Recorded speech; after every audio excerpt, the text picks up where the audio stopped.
Sa mga hindi pa nakakaalam kung paano i-start tong mga automatic, no, gagawin natin, press natin ng 2 beses to. Hindi kumagat. Ayan, lumabas na yung Mercedes. Isa pa para gumalaw yung mga ilaw na yan. Ayan, gumalaw na, diba? Saka natin long press. Ayan, tingnan nyo guys, oh, para mag-start.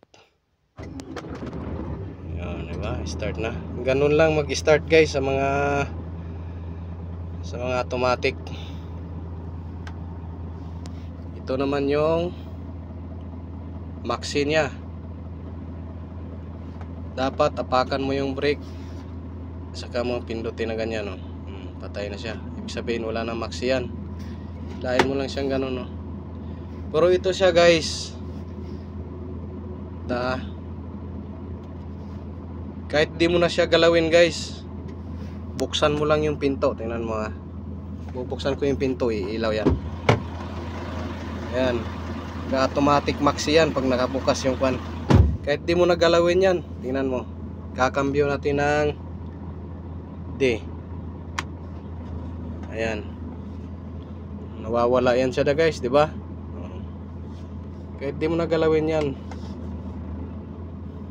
hayaan mo na lang yan, automatic off din yan. Pero pag nagbukas ka ng pinto, automatic lock din yan siya.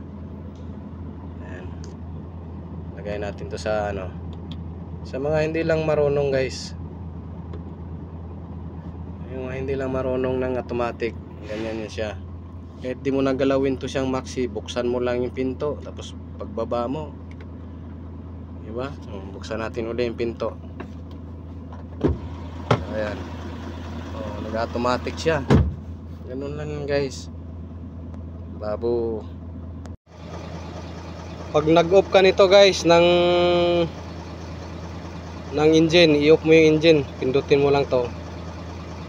Ito.